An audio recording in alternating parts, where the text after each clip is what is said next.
Hello, and welcome to New Forms in Memoir. My name is Sakshi Kumar, and I am the Adult Programs Coordinator at Writers and Books. I am an Asian American woman with brown skin and short black hair.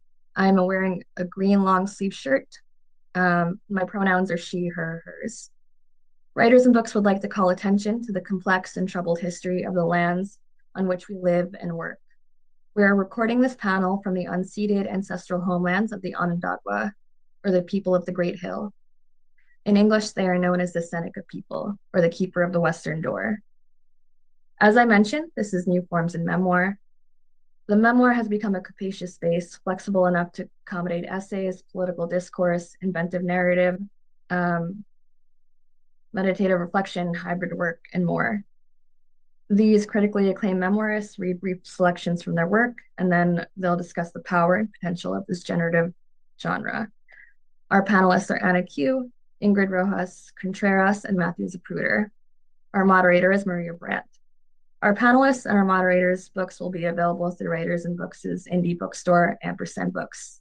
I encourage you to read their full bios on our website, wab.org. Thank you. Hi, my name is Maria Brandt. I am a white woman of Italian and Polish Ukrainian descent, and I wear eyeglasses. And I am thrilled to be here today with these three wonderful, wonderful writers. I'm so grateful to Writers and Books for hosting From the Margins to the Center this year in Rochester, but also through Zoom so that people anywhere can learn whatever it is that we're going to learn right now. Um, and I'd like to thank all of you who are here, who joined us through streaming and are going to spend this next 75 minutes with Anna Q, Matthew Zapruder, and Ingrid Rojas Contreras. I'm going to do a very super brief introduction of our three panelists, and then we're going to get going. We're going to hear them each read from their work, and we're going to see what happens. Ingrid Rojas Contreras' memoir, The Man Who Could Move Clouds, was published in 2023 by Penguin Random House, and it won many, many, many big awards. LA Times called it a, quote, lyrically rich excavation of memory, mythology, and history. And I had just a little bit of serendipity that just a few weeks ago, Ingrid was a visiting writer at Monroe Community College right here in Rochester. And I felt like we had 50 precious minutes of her on Zoom, and it felt like it went by way too fast. And some bolt of good fortune brings her back in my presence. So I'm thrilled to welcome Ingrid here today. Thank you so much. You're welcome. Thank you. And Anna Q, memoir, Made in China, a memoir of love and labor, is published by Catapult.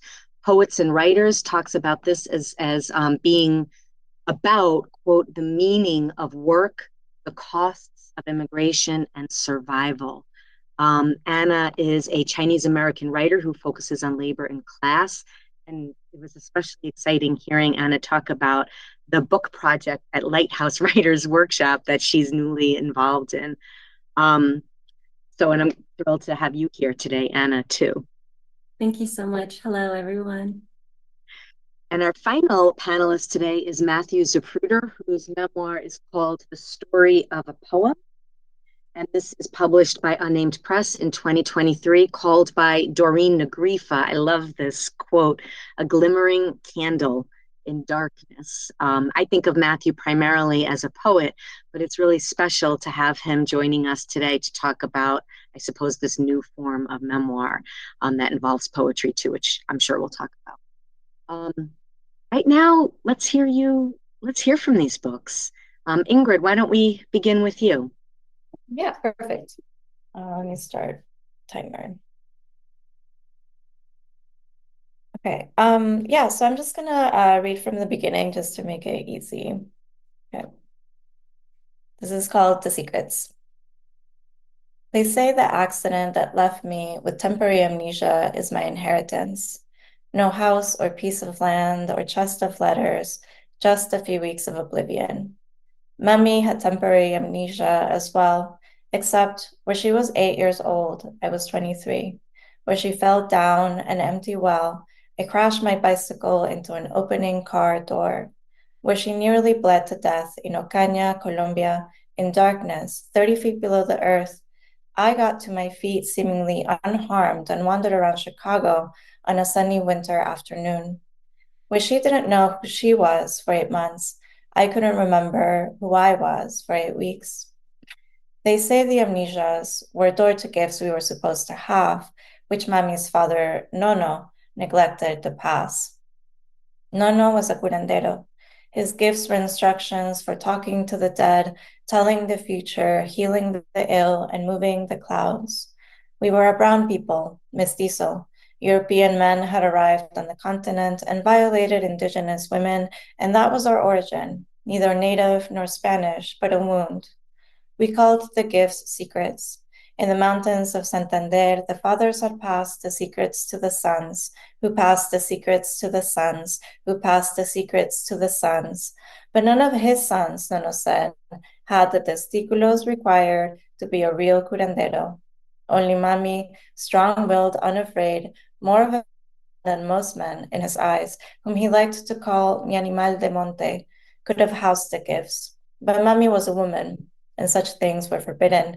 If a woman came to possess the secrets, it was said that misfortune would soon follow.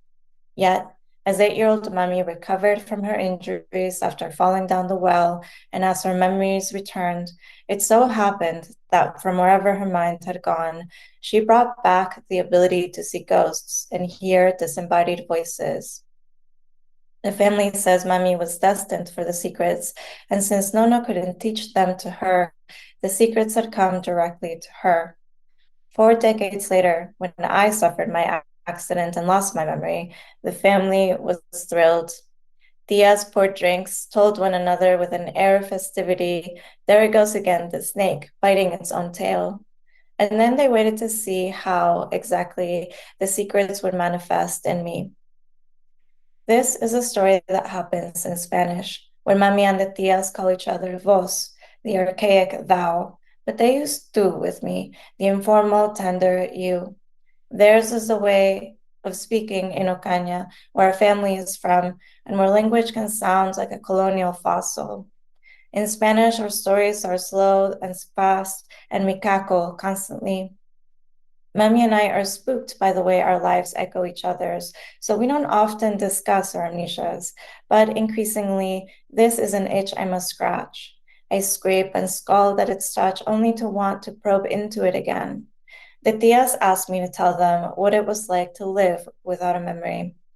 I focus on trying to communicate how surreal it was, how cinematic. The tias roll their eyes at me, but they do so while looking at one another, like I am a bad television show they are watching and can safely comment on. Such agringadismo, no? What they really want to know is what I dreamt. For Mami and for me, during our bouts of amnesia, our waking lives were punctuated by a constant state of confusion, but our dreams were grounding. Mami's dreams were sequential, and in her dreams, she was a ghost. In mine, I had no body, and as I say this to the tias out loud, I realize I too believed I was a ghost. We have a word in Spanish for the walking of the dead, desandar, to unwalk, to walk until the walking is worn thin, to walk until the walking undoes even itself.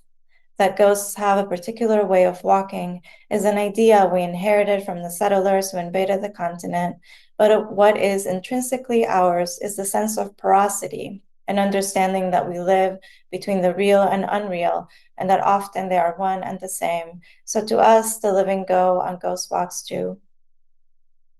The indigenous peoples of the state of Santander, where both my parents are from, dreamt of the beasts they were to hunt the following day.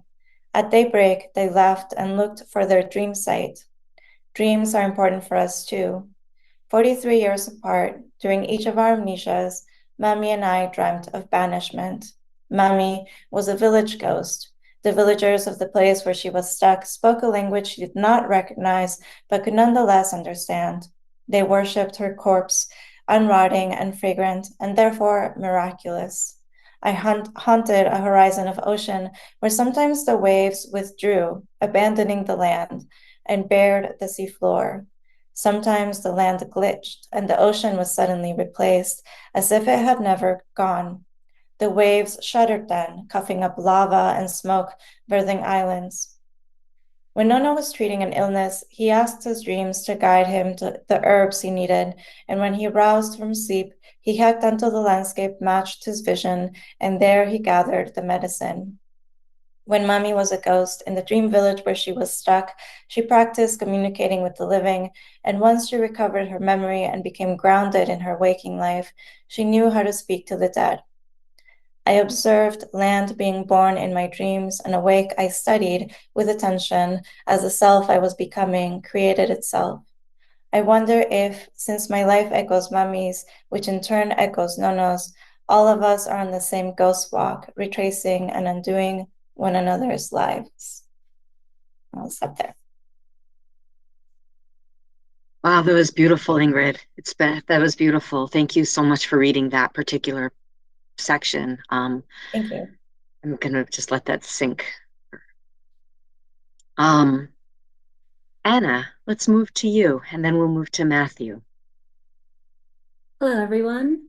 I am a Chinese American writer, woman with a small bob. It's black, and I'm wearing an ochre mock neck shirt. Okay, and I will be reading from my memoir, Made in China, Memoir of Love and Labor. And I'll just start. Two of my cousins immigrated to New York City around the time I fully assimilated to elementary school. Our family rarely went to visit my aunt, but we did so after she brought her kids over from China. It was a joyous occasion, like the party my parents threw when I first arrived. For years, my aunts and uncles saved and worked overtime so that this reunion would be possible. It was painful but common for parents to leave China without their children. Grandparents, aunts and uncles, friends and neighbors stepped in to take them. In exchange, money was sent home monthly to cover costs. Often, it was enough to improve the lives of the children and their relatives. The separation allowed parents to settle into their new American surroundings unburdened. They slept in tight quarters with other newly immigrated workers, often on floors on thin mattresses. It was easier to find housing, to work impossibly long hours, and to save money without a family. There was no room for children, no money for childcare, and those factors overrode any sentimentality over separation. Separation may have been commonplace, but having your kids with you was a rite of passage, a reinforced incentive on a road toward prosperity and the American dream. To have your children with you was a talked about privilege. I didn't remember my cousins. We were children from different worlds by then. I vaguely recognized the girl. She was a year older and the boy was a year younger than me, and we had grown up playing together as toddlers. They had a startled, fresh off the boat meekness. Their frightened expression, so familiar and undisguised, it hurt my eyes. Their clothing was coarse, cheap, poorly made, and screamed "Made in China" and rang large over their thin, unnourished frames. Being around them made me feel self-conscious, made me remember who I was when I first arrived. The same un-Americanness that kids at school made fun of, the Chinese part of myself I thought I'd eradicated. I walked around my aunt's cramped one-bedroom, pacing, listening to my mother praise how much space they had. Was she joking? I couldn't believe she was saying the place was nice. All the furniture was plastic except for the kitchen table and the bed. The wobbly table and plastic chairs were uncomfortable and cheap. The floor had vintage-looking tiles that had been bleached until they were a different color and still looked unclean. The bathroom had plastic bins in the tub, dark spots on the ceiling, and baggy underwear hanging over the curtain rod. It smelled of moisture and mildew. Though we were all immigrants, my extended family led more difficult lives. It was painfully obvious. They worked as hard as my parents, but they had less and saved hardly anything at all. Do you know English? I asked my cousins when it was clear there was nothing else to do. My cousins shook their heads in unison. They looked alike. The girl had a short pixie cut that made her features more delicate, and the boy was all bones. How about Mandarin? I pressed. I was not used to having more than other kids, and I chose the moment as an opportunity to gloat. They shook their heads again. Do you know how to read? I taunted. We're going to school soon, the older one said, speaking up and putting a protective arm around her brother. I nodded at her. It's hard, but you can learn. She squeezed her brother. He didn't pull away and seemed to come out of his shell a little bit. I looked over to Henry and Jill, my siblings, playing by themselves and staying close to our parents. They had no interest in talking to our cousins, or to me. You can't wear the same clothes from China to school every day. They'll make fun of you, I say. Why not? The younger one whispered so lightly I could barely hear him. He seemed more affected by the situation than his sister. This is America, I stated simply, and then added quietly, ask your ma to buy some more. We both looked over at my aunt. They hadn't seen their mother in years, but even at their age, they knew there was no money. It should have been enough to make it to America, but they would soon realize it was not. They would need school supplies, new clothes, a separate room to grow up in. They would compare themselves with kids in school who were more fortunate than them, kids that learned English faster, parents that had more than them, their parents. We were silent, too aware of the impossibilities of our lives. At least they remembered their parents, I thought. At least they had only been separated for 2 years and not 5 like my mother and me. At least they didn't have a new family when they got here. Even though I knew the struggles they would face, I felt longing and something close to envy. I looked at the way they huddled together. At least they had each other. I decided I liked them. I grabbed the girl's hand and tried to get in between them. The younger one refused to let go of his sister's hand. I pried his finger one by one, his grip tight and white around the knuckles. His face darkened and contorted with each full finger I pulled away. When he seemed about to cry, I looked over at my mother in conversation with my aunt. She would never let me join their family, I thought. Okay, don't cry, I said, letting go. Don't you think I didn't see that? This is why I never take you anywhere, my mother hissed the moment my aunt turned away. She yanked painfully at my arm as a warning. And I'll stop there. Wow. So much clarity in that too already. Thank you, Anna. Matthew, let's hear from you. Hi, yeah, I'm glad to be on this panel. Honored to be with writers who I really admire. Wonderful readings. Thank you, Ingrid. Thank you, Anna. So I'm a white guy with short, dark hair, wearing glasses. I look very tired because I am. And I'm wearing a gray button-down shirt. So that's me. And my pronouns are he, him. So yeah, I'm just going to read a bit briefly from early on in this book, Story of a Poem. It's a book in which I try to write a poem from start to finish and share the drafts of what I'm writing and kind of talk about my writing process and also talk a lot about my life as a parent. I started writing this in fall 2018, which was a terrible fire season here in Northern California. So there's a lot of kind of talk about that and yeah. So, but in the course of writing the book, I also talk quite a bit about writers who meant a lot to me, poets and other writers who meant a lot to me. So I'm actually going to read a section in which I sort of begin with that. In October 1928, in Granada, Federico Garcia Lorca strode up to a stage in the middle of wild applause. I've imagined it many times. The hall of the Granada Athenaeum decorated with flowers and tapestries, many in the audience holding bouquets, their expectant faces turned up toward the stage, the candlelit magic of a ritual. They had come to hear Lorca, author of the book of poems and drawings Romancero Gitano, give a lecture on the poetic imagination. The black piano gleaming, so Lorca could stop at times to play and sing Andalusian folk songs he had learned as a child, growing up in a small town in the middle of the Vega. Imagination, inspiration, evasion is not even really a lecture. It is a reflection of Lorca's mind, an enactment of what it is like to think as a poet. He explores the idea that writing poetry is not about inventing, but discovering. And this is a quote from Lorca now that I'm going to read. The human imagination invented giants in order to attribute to them the construction of great grottos or enchanted cities. Later, reality taught us that those great caves are made by the drop of water, the pure, patient, eternal drop of water. In this case, as in many others, reality wins. After all, it is much more beautiful that a cave be a mysterious caprice of water, chained and ordered by eternal laws, than the whim of giants who have no other meaning than that of an explanation. A mysterious caprice of water. This is the human mind encountering reality, and according to Lorca, it is far more beautiful than some arbitrary explaining or mere imagining. Of the early 20th century French surrealists, Wallace Stevens wrote, "To make a clam play an accordion is to invent, not to discover." I love the surrealists, the hope that they had that we could heal ourselves through dreaming. When we were children, we made no distinction between that dream world and our real experiences. We were filled with wonder. Of course, we were also cruel. We lacked adult perspective.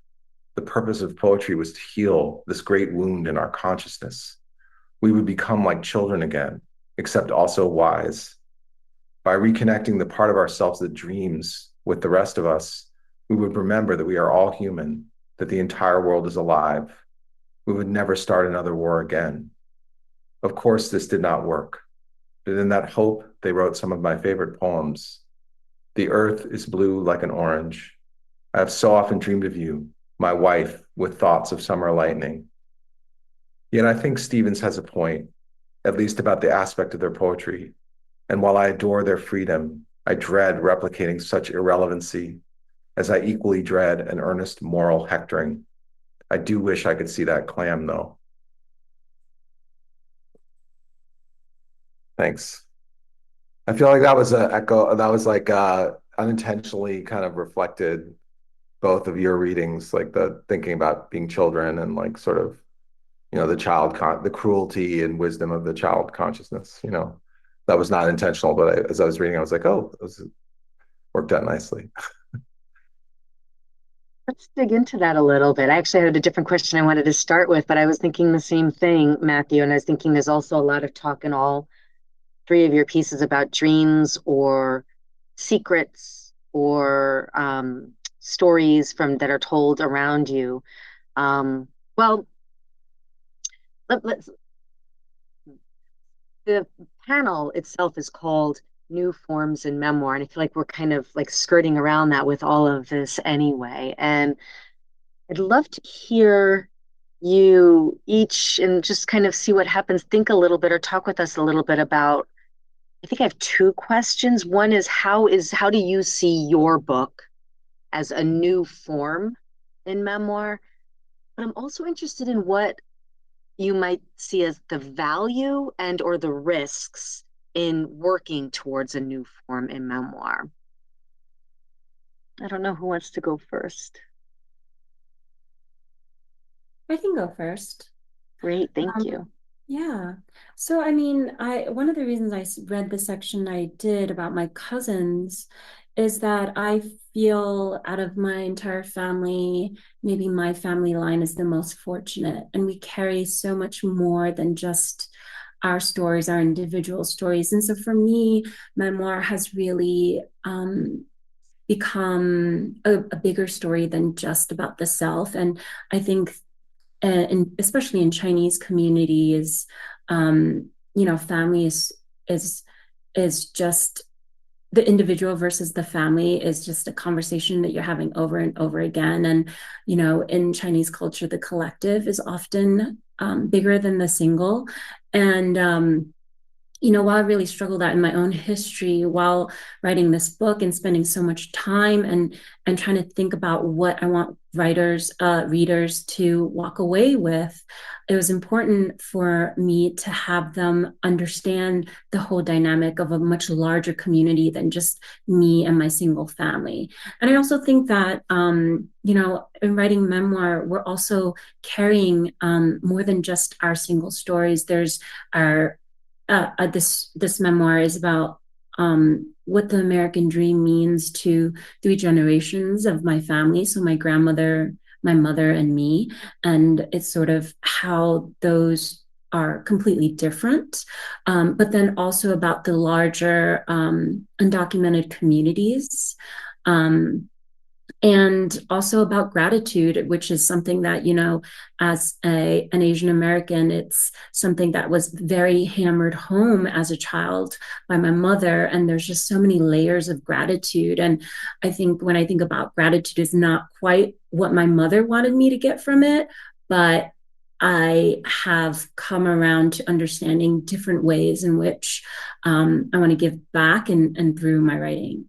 So I don't know if that's what I think about when I think when you say new forms of memoir and what that means in terms of made in China.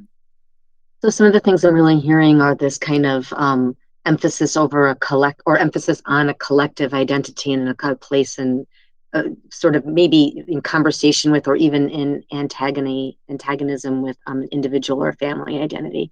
And also that some of the value of this new form of memoir, bringing all this in, is allowing you to feel some gratitude. And I feel like that's really important. Yeah, and I think, we're all very complicated individuals. We can hold simultaneous points of views at the same time. So even if this book, represents a very certain side of my relationship with my mother, there are so many layers of that representation being shown as well. So that of me and my relationship with my mother, my relationship with my grandmother, my relationship with the greater community. Yeah. That's great. Thank you, Anna. Matthew, what does new form of memoir mean for you in relation to your book, and what maybe are you trying to achieve, or what was some of the challenges of doing something new? Yeah, I didn't set out to write a memoir. I had no idea that's what I was doing. I started doing a daily writing project, which is something I like to do in different ways. And I was writing back and forth with someone each day, 500 words a day. We were just exchanging, so I did that for many, many months. And I had this idea of trying to like write, sort of follow the arc of a poem that I was making. That was really all I had. And I sort of thought it was going to be more like, kind of like a process book, or maybe it'd be like a craft book. I didn't realize it would have so much of my own life in it. Naively did not realize that. But part of what happened too is that I stopped drinking alcohol at the same time I began this project. So I think like a lot of memories started coming back, and that was part of another reason why more memoiristic stuff came in. But yeah, I mean, I think that I was actually again, relating to what Anna was just talking about, I think that I was looking, it was more that I love writing poetry, and I love what poems can do, but they are in a way, they don't have access to a longer scope of time usually. And that's one of the things that's so central to memoirs, and is that it can portray time and multiple perspectives, like you were saying, Anna. So I think that I was excited about the idea of trying to find like an overlap between prose and poetry, and how prose can help the poems sort of resonate more, and vice versa. And so I was sort of writing into that idea too. So the new form I was looking for was almost just like a new form of writing period that I hadn't really ever seen before, of this like process memoir kind of. And as far as the risk goes, Maria, you asked about that. I think the main risk was that I was going to waste my time, but there are worse ways to waste your time than by writing for many months. So, I didn't know what the end result would be, and I wasn't trying to be too worried about it when I was doing it. So, I think that was the main risk, but that's usually the risk anyway when we write anything. So, yeah. That's what I was just thinking when you were talking about this whole thing of like entering this project and not knowing where it was going. There's some sense of value in it, and you're also at this crossroads in your life, with giving up alcohol and like discovering all these new parts of yourself that, of course, so you're just in the unknown in that period. Well, I needed a new form in life.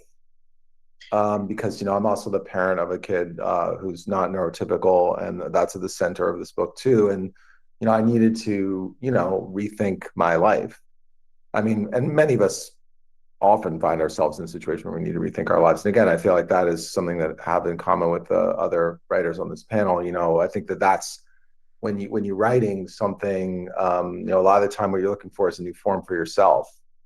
And so, the writing is in a way kind of like a way of drawing you into a new way of living, or at least that's the way I think of it. More than just like a thing to make, just to for the minuscule financial remuneration you might get from it or whatever. But like, it's more like Rilke, you must change your life. Like I felt like I needed to change my life, and the only way I know how to do that is through writing. So much there. I'm just like jotting down notes while you're talking. Ingrid, I want to hear from you, but there's so many, so I want to follow up with both Anna and with Matthew. But Ingrid, I really want to hear your thoughts about your book as a new form of memoir, and any of the risks or any of the rewards or value of doing this then too. Yeah.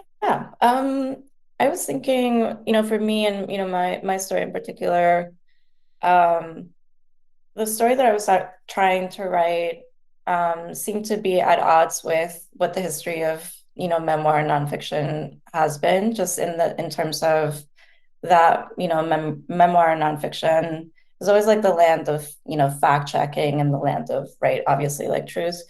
And there would have been a time where if I had tried to publish this book, I would have been told that this is a fiction, book, and I might have been like forced into when I wouldn't have published it is what would have happened. And that, like even in 2012, when I was shopping the idea around and I knew that this is a book that I wanted to write, I was telling the story to a big New York agent who's, very well known. And she basically told me that. She was like, no, like I think that you don't understand that this would be like fiction. So I think for me, what I saw, like the new form possibility in this book for me was realizing that this idea of policing what is real or what isn't real is also like a cultural understanding of what is real and what isn't real, and that oftentimes when somebody is policing that, it's because they come from a culture where what I am saying is not real. Do you know what I mean? And so for me, like writing this memoir, I wanted to make space and to just name that and to say, like the world is so big and our understanding of what life is so different. And that is kind of like a cultural, that's like a cultural way of telling. So for me, writing the book like really made space for those stories. And I had been, in one way or another, been told that throughout my life. And I think when I was thinking about, the new form and as a memoir, what does it look like? I think that I wanted for the new form to come from the subject matter of the book, or almost like what the texture of the story is to dictate what the innovation would be in the genre. And I didn't want to do it the other way around, where, because I think that sometimes that's gratuitous if we just want to innovate for no reason, and maybe that's at odds with the story. And yeah, I think I honestly like worried about how the memoir would be received. But I was also pretty sure that Latino people, and many other different cultures have stories like this, and so I knew that it was going to be received well, and I kind of like feared like corners of like criticism where that might not be the case. But in the writing of the book, I just worked really hard to try to make that argument for the question of who gets to decide what is real and what isn't real is a political question. Yeah, there's There's so much that all of you are saying about being about a very deep, like not only just on a genre or on a craft level, but a very deep sort of personal, and whether it's a personal in terms of intercultural or cultural, or personal in terms of my life way, that whatever you're exploring in this book mattered. And I'd love to hear you each talk a little bit about that, about how, Matthew, you said that that you needed a new form for your life. And so that this new form of the memoir is coming at the same time that you're making changes in your life. And Ingrid, you're talking about how whatever the innovations are that are in the book, you want it to come from the content in the book and not the other way around. So I guess what I'm wondering is how when you're thinking of a new form in memoir, which could again be a craft question, it could be a content question, it could be something else. What does that mean, like explosively for you as a person? Like, what is this doing to you? And whether you're thinking about yourself as an individual, in a family, in a particular generation, in a culture, like how is the exact form that you're writing? What is the work that that's doing for you in the world? I mean, I'm not really sure. I mean, I read a lot of, once I realized I was writing a memoir, to my dismay, uh, I read a lot of memoirs because I hadn't really read very many. And the thing I noticed about them is that I don't know if there is a default form for the memoir. I mean, like I like they're all innovative in a way. They're and I would read these memoirs by people, and I would get to the end, and I'd be like, wow, what a great book, you know. And I have no idea how they did it, like how it fit together, you know. And so, I mean, so it's just kind of fascinating, you know. Everybody sort of feels their way through, and yeah, there's often some kind of a chronological thing that's holding it together, but a lot of the time not. And the tension between, you know, I mean, I'm going to say one of those like windy, like blowhardy statements that you can disagree with, like all memoirs are about time, you know, because like it's like they and in their form as well as their content, because it's like you're telling a story, but you're kind of always digressing and commenting on it and veering off and circling back or whatever. And so, you know, I think that it's the best memoirs. Oh, to me always felt like somebody was trying to figure something out in real time, and I was with them in that figuring out of it.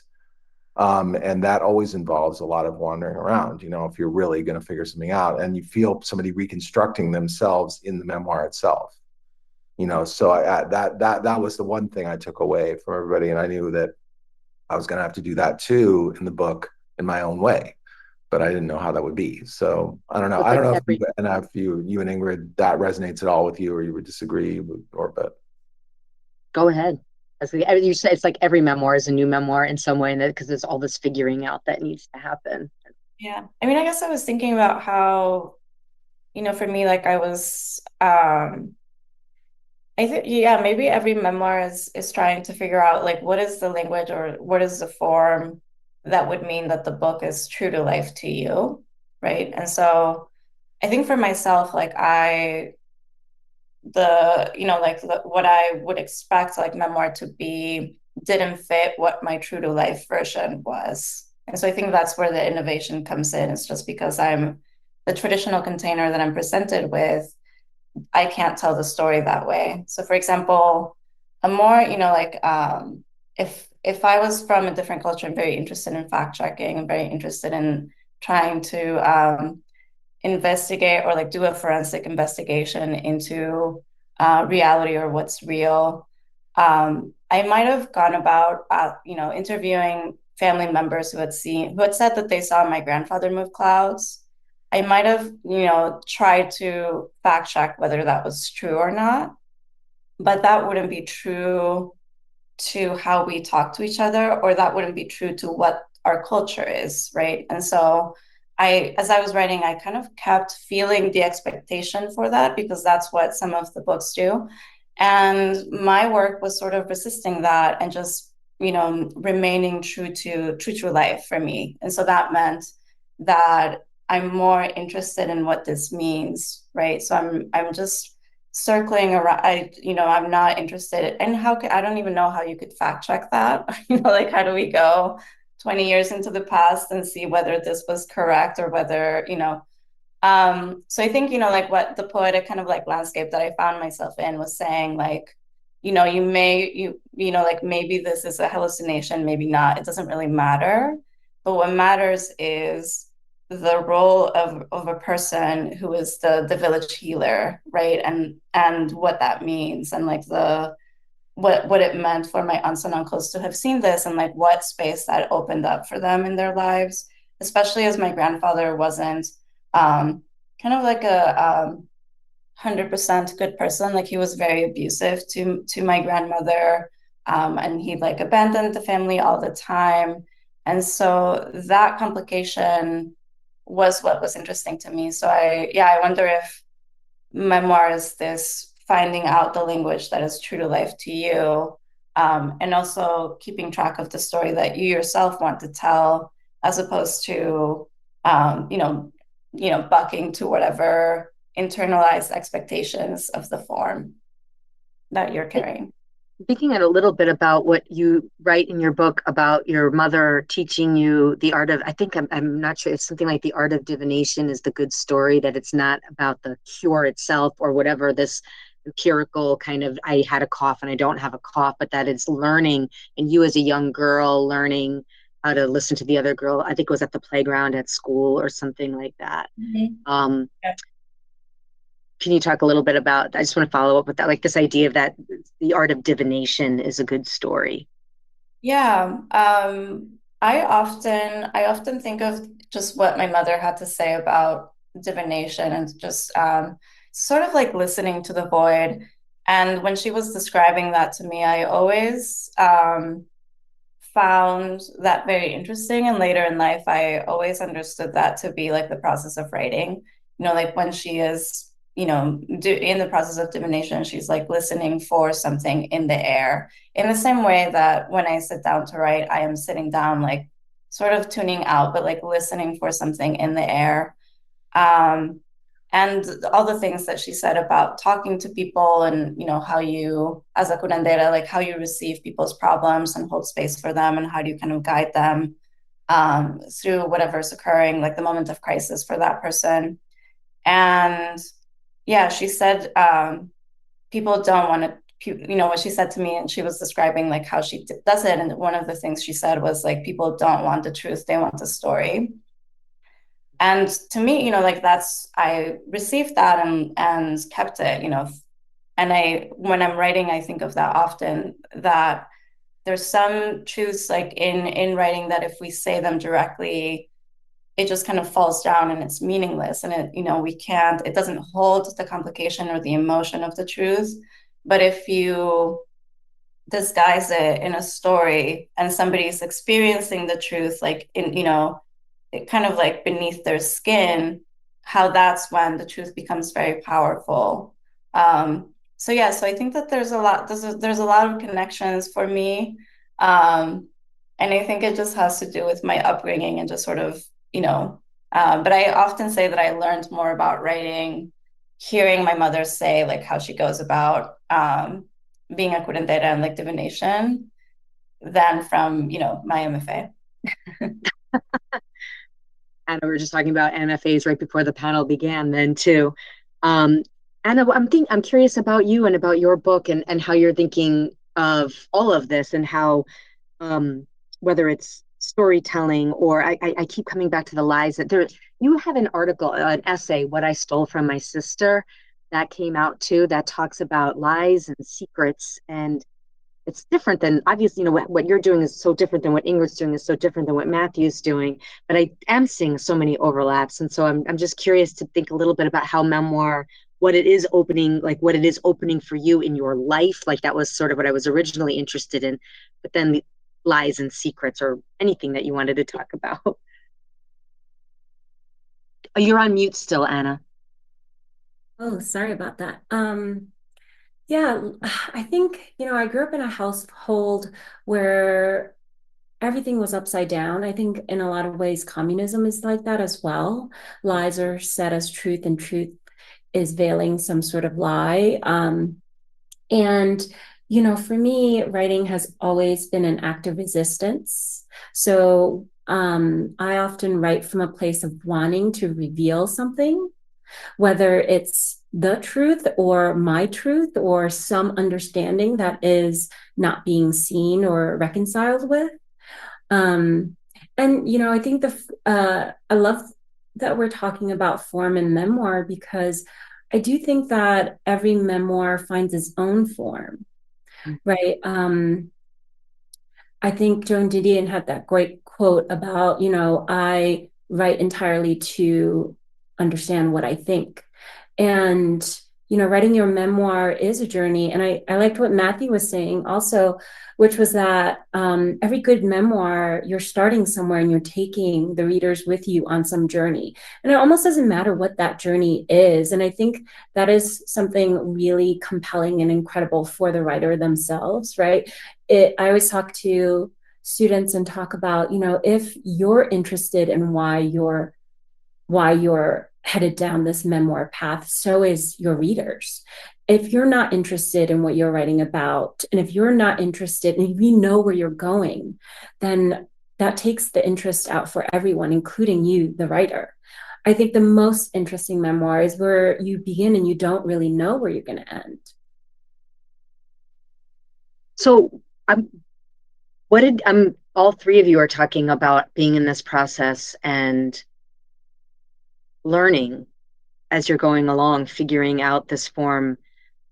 What did you learn about yourself through writing these memories, and or either about yourself or about maybe something that's not yourself, something, about your child or about your mother or about the United States of America or about smoke in the sky from fires, or like there's so much. I'm sure each of you learned quite a lot, whether it's through actual research or whether it's through what I'm almost actually more interested in the research is what you learned that you weren't expecting to learn when you started digging and asking yourself questions and hitting blocks and needing to go in a different direction. What did you learn? Yeah, I think for me, one of the big um, progresses I made was really realizing how my story was only one of many that I wanted to tell in this book. And the longer I spent on it, the more I felt like I wanted to make space for those other stories. And, as I was saying, writing is a resistance for me. I realized it isn't just a resistance for my personal story, but all of these injustices are stories that are larger than me that happen around me all the time. Stories that I'm hearing from my grandmother, stories that I'm hearing from my mother, stories that I'm seeing. And finding space for that and realizing that in the process of writing, it took me 6 years to write this, just sort of also reconciling with a lot of my personal issues with my mother. I mean, as I'm very grateful for that, but just realizing that it wasn't just about me and my mother, and realizing how much of those grievances I wanted to speak up for my mother from her perspective as well, and for my grandmother, and just realizing how complicated that was, right? Just because my relationship with my mother on some level was not what I wanted it to be, it didn't mean that she was just this flat character. She's quite multifaceted. And I wanted to be able to show that. And I think, the process of writing the memoir and spending so much time on this book allowed me to have that breathing space and and see some of that grace. Absolutely. Yeah, I don't want to keep going. Ingrid and Matthew, jump in. Yeah, what did I learn? I think maybe like this is something that Matthew was saying earlier about when you, or yeah, maybe also Anna, you're saying this, you were just saying this, but like writing to discover, understand what you're feeling. And I think when I started to write the book, there was this big question mark that I had to do with when I lost my memory. It was just the most magnificent kind of like dazzling experience, and it was the happiest that I've ever been. And it was at the time like a place that I didn't want to leave. And there's a fire alarm. I have to go, I think. Or I don't know if that is a fire alarm. Okay, maybe not. Um, and when I was writing the book, I was at the opposite end where I had just already kind of recovered my memories, and I had this sort of insatiable hunger to gather as much memory and sort of, not only mine but like my whole family's, and just, had this very intense hunger to like gather. And I think I was writing to understand, how did I start at this place of being, finding so much joy from having no memory, to then, writing from this place of having already kind of recovered all my memory and then wanting more, because I couldn't have imagined being in that state when I, had amnesia. So yeah, so I think I was asking, I think the book is asking that and maybe answering that, hopefully by the end. Matthew, yeah. No, I mean, so fascinating to hear both of you talk about what you learned. And I mean, I guess I'm pretty familiar, like, because I write poetry, in this certain kind of way, about with the idea of like writing being about discovering what you don't know yet. Like I'm not, that idea isn't, unfamiliar to me from my own work, but I think one thing that I did learn is that, I was in a time of personal turmoil, and I think then our country was in a lot of turmoil in 2018, and where I, and still is, obviously, but I mean, a lot of strong feelings come up during times like that. And I think that because I was writing in a daily process, I would often sit down and write, and I would write from a place of very strong emotion, and sort of like kind of pour out these feelings, or maybe like express like a really strong opinion, or be really angry or upset about something, whether it was personal or, about something bigger or whatever. And one thing I learned is that, I don't actually, when I would go back and look at that, I'd be like, that I could see the limitations of that view.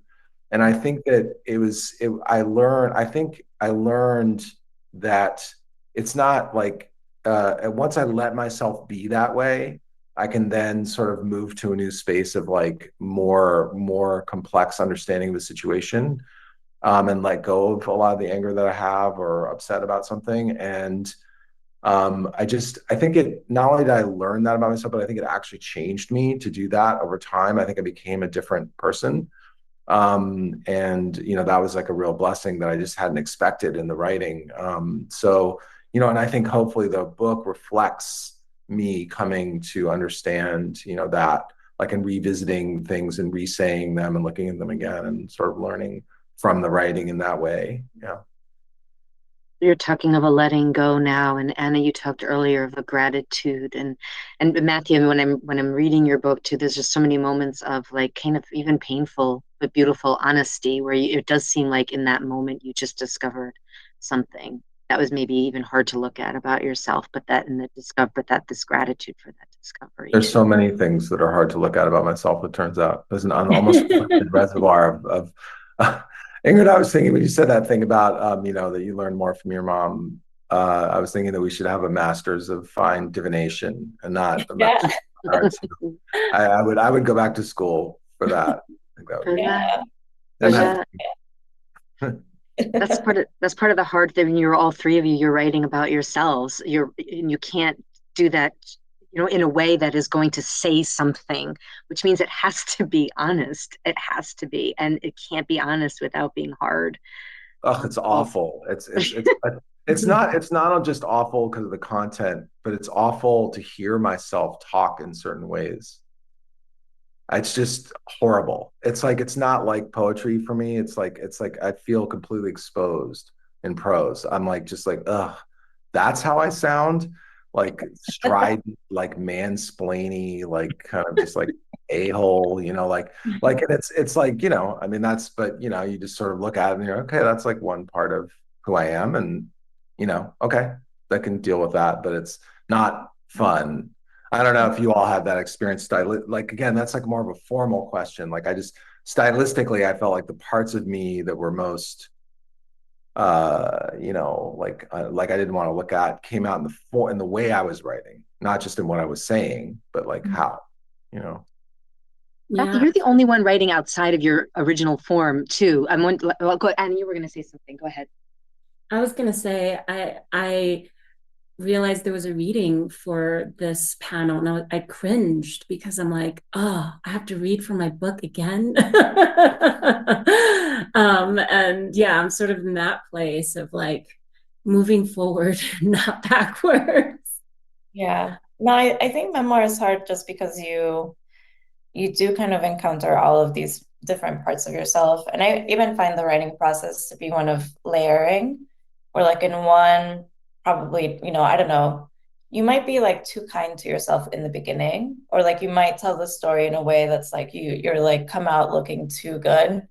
And then you have to, in another draft, get closer to the truth. So like layer, whether you want to admit like, oh, I want to like make myself look good, and that's part of what I'm going to admit on the page, or you kind of like scale it back and then introduce um the complication or like the dark corners of who you are, and you sort of I think like you have to be a masochist in some way to do memoir, because you have to do that process over and over again. And it just involves, like such a, like a kind of like clear but very brutal ability to like look at your life and like look at who you are. So it does require, it does require a lot, I would say. Yeah, and just dumping it out onto the page is not making art, and it's so there's a kind of deeper honesty of forming something. And Yeah. I feel like that's what you've both been talking about too. It's like there's not, I did dump everything out on the page for many, many months, 175,000 words of pouring things out. And so it wouldn't have been more honest to just put that into the world. I mean, because it would not have been perceivable. But Yeah. like the question is like when you form it or when you begin to how do you do that in a way that that doesn't just retain the honesty, but even like finds a deeper form of truth that's really there. And that does involve, not protecting yourself in certain kinds of ways. Because once you start protecting yourself, then you're kind of losing the energy of that writing. So it's very that's I mean, I think that's why when I read all those memoirs, every time I got to the end, I was like, I don't know how they did that, because it is a mystery. And we just you'd all, it's like a kid's book, a bear hunt that my kid loves. It's like you can't go over it, you can't go under it, you got to go through it, kind of. So we are masochists who just put ourselves through this again, but it's there's learning in the doing, right? Yeah, I think there's also a lot of bravery, right? I think, when just as you were talking, Matthew, I was thinking about how we have to resist the urge to shield, from those secrets, from those shames, from some of the hardest things that we've heard or have done, um, and also reconcile with them in some way, not just put them on the page, but you must resolve it some way or have an opinion of it or interact with it or engage with it again.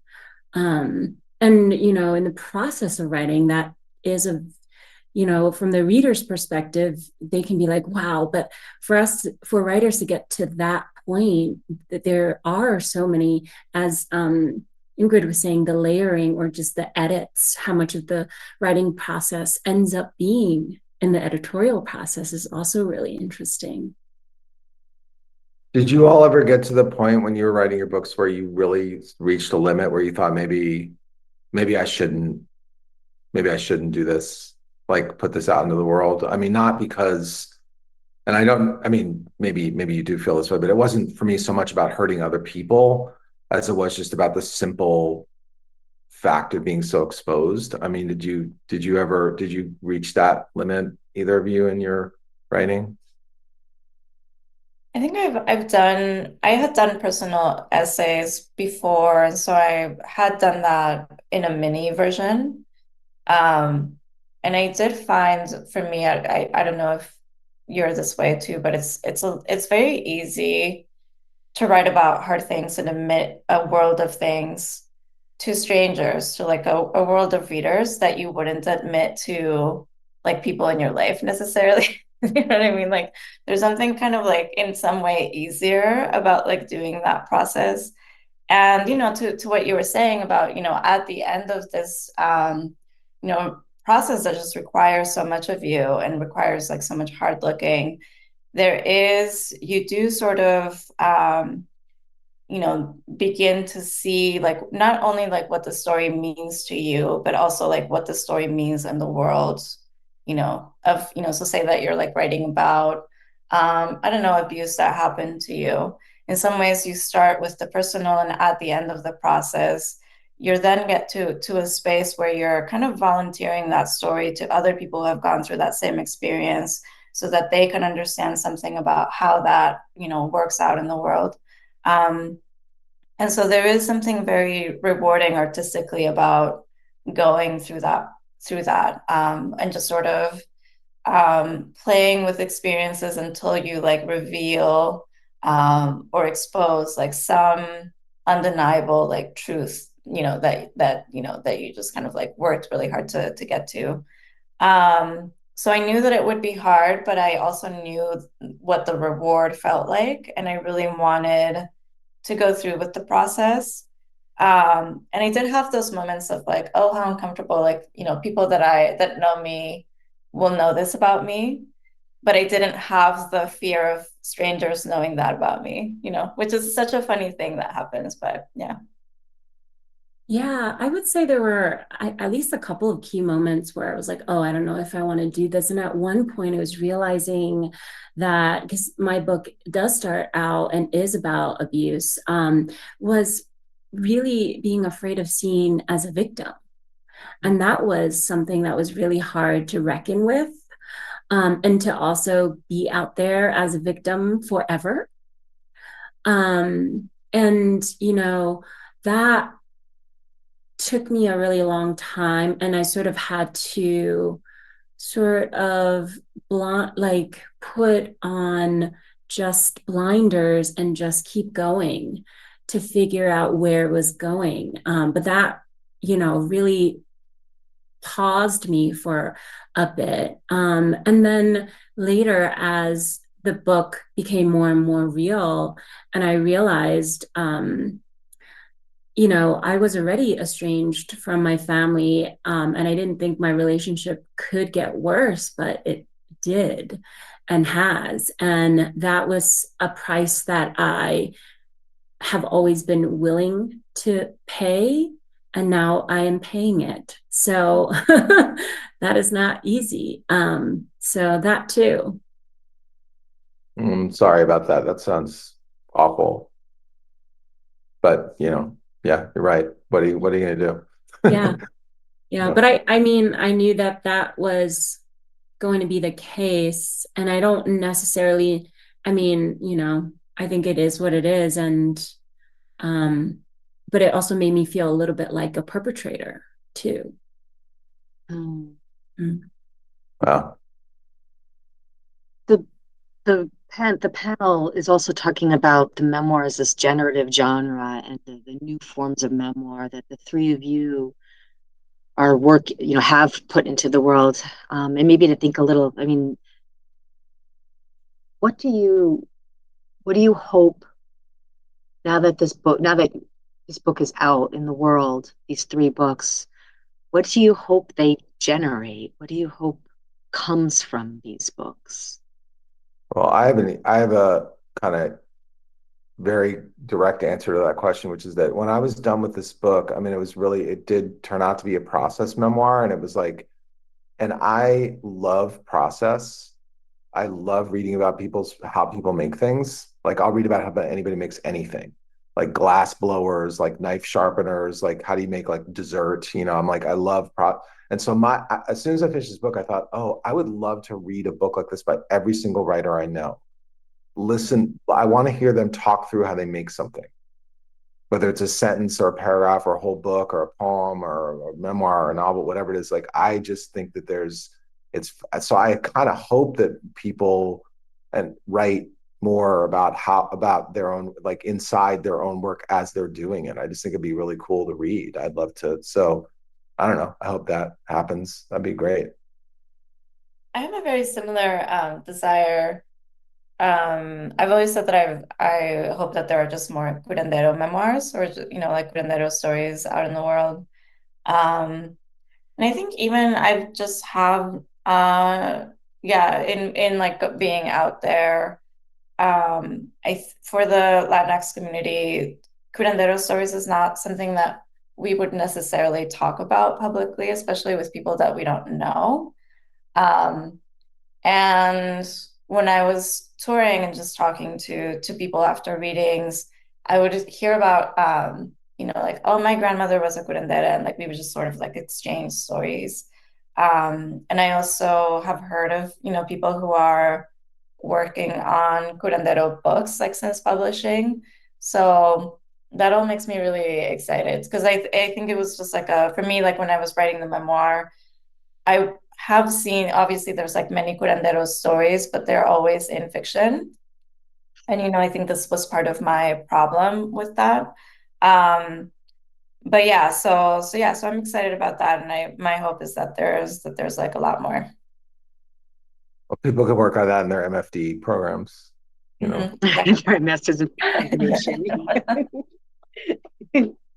Yeah, I think I agree with Matthew and Ingrid. Like, I hope that this encourages other stories, other books like mine on labor and complex stories of love and just deep shame and secrets that aren't just negative. It's just so much more complex than that. Like one thing I really struggled with showing in the book was physical violence because culturally, if there's physical violence, we immediately label it as abuse. And I'm not sure that that is true for all cultures. It is something that we're big judges of people in our culture. And so we see physical violence and immediately think, this is abuse and therefore it is wrong. And so I really went back and forth on choosing a single moment and portraying that, but just allowing complex stories and withholding judgment in terms of those stories. Complex stories of love in a way is what all three of you are doing. And I'm going back to what Matthew was saying earlier about when he read all of these, when he realized he stumbled on this form that was outside your purview, what you normally might write. So you're reading these other memoirs and they're not really helping you give you a formula because they're also different on their own, and yours needed to be different and complicated too. That there is love in that. What's next? Yeah, what are you working on now, Anna? You said you're working on something new, you said. Yeah, I'm working on a novel, and that's really interesting. Just writing outside of your genre. I feel like I need a straitjacket, actually, because I feel like there's too much freedom and I just need to be bundled up. But also a collection of essays. I'm working on, there's a piece that was just accepted into an anthology on estrangement and forgiveness and what that looks like. So yeah, we'll see. I'm working on a novel too, and I've always written fiction and nonfiction. And yeah, it's really fun to go back to the freedom of fiction after being in nonfiction because it's so confining. Different perspectives, perspectives. I feel, yeah. I can't imagine writing a novel. But I read a lot of them, but I have a new book of poems coming out in September, and so I've been working on poems, which was nice to be back in that space again. And now I don't know, I'm working, always writing poems here and there, but maybe thinking about some other new form that will allow me to like push into, the overlap between poetry and other forms of, of writing, like whether there's a way to like sort of make something new again, but I'm just at the beginning of that process of thinking about that. So that all three of you are working in multiple genres. And I have I have a craft question. I'm just curious about listening to you and having spent some time with your work. And that's the idea of a braided narrative. And there's a way that all three of you are kind of pulling so many different. Matthew, you've got you have actual excerpts of a poem in process, and then but you also have these stories about this fire. You have these stories about raising your son and being with your wife and forming this family. You have a lot of stories from your past too. And then Ingrid, you have this kind of central thrust of disinterring your grandfather's body. That's kind of maybe the plot. I don't know if that's the right word. But then you have all these kind of, you called them once poetic interludes in the middle, but there's also this whole like family history that comes into that too in all these different ways. And Anna, your work has this threading of like your own sort of like present, but then moving into your personal past.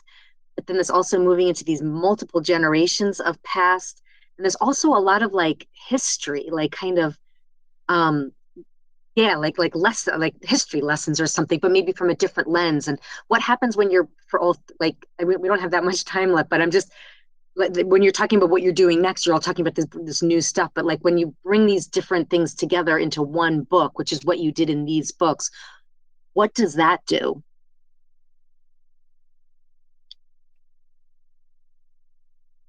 Makes a new form, I guess. Makes a new has a new commentary on time. It's it's just allows for understandings that wouldn't be there if you didn't try to put things that don't belong together. I mean, that's the primary creative impulse is, poesis is making, putting things together that don't belong together, and then they belong together once you've done it. And so that's probably what any maker does. And I think that I had underestimated memoir's capacity.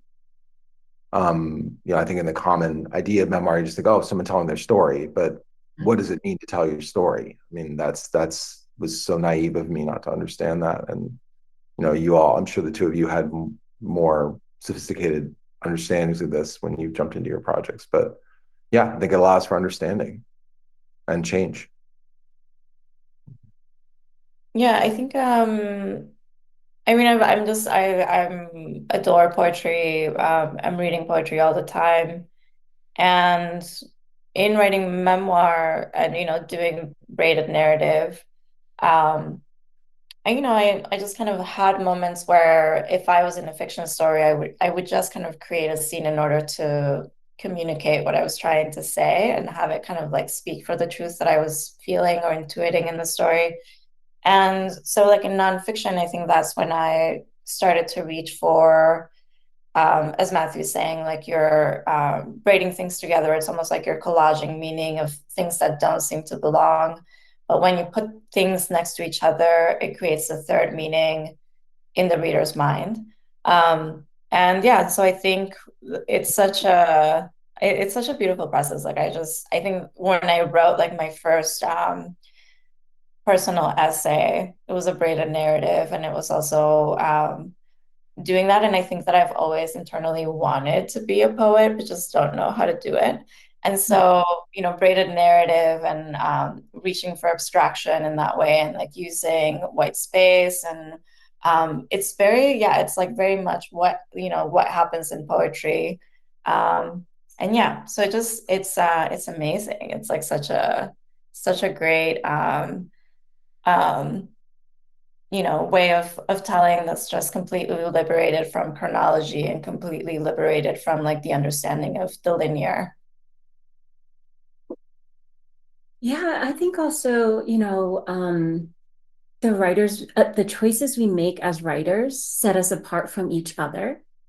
And for every book we make, even though a book feels so big and overwhelming when you first start, after years, it becomes thinner and thinner and it feels more and more precious. And it feels like you can only put a few things in it. And, for me, this book was really about also looking beyond the self and thinking about the institutions that I was forced to be in and understand the world through, and then the family and the situations and the cards that were dealt, and sort of what we can do with that. And so for me, I really wanted to capture sort of the beyond the me in memoir and what that looked like for this character, this young child that I was suddenly writing about, and trying to see that outside of myself, because at some point you stop being just a single character, you become the author of the book. And so it was important for part of the process for me to be able to have that distance. And maybe that's another way of saying time, which Matthew keeps talking about. We are just about out of time for this panel. But yes, time, and thinking of metaphor and confusion and terror and love and gratitude. Thank you, all three of you, for being here. I love that the three of you got to get to know each other better. I feel like I was watching some magic happen with the three of you here. And I hope that you three continue this conversation. And everybody at home, please go to Ampersand Books, your writers and books, and pick up these gorgeous metaphors that are so deeply personal, and different from each other, but that all are asking really hard questions, and generating some new questions, but some new answers too. And I see Sakshi's back, so I'm going to turn the floor over. Yeah, Maria, I just thank you, Maria, for your questions and for facilitating. Yeah, Yes, thank you so Absolutely. much. I want to echo Maria's thanks. Thank you, Anna. Thank you, Ingrid, Matthew, and thank you, Maria, for being here today and for sharing so much of your work and your thinking and yourselves with us. That was such a memorable conversation, and memorable readings as well. It's been such an honor hearing from all of you. And yes, as a reminder, the books of our panelists and our moderator will be available through Ampersand Books. So I hope that you'll support everyone. Thank you. Yes, buy our books, buy our books. Thank you, everyone. This was delightful and amazing. Beautiful. Thank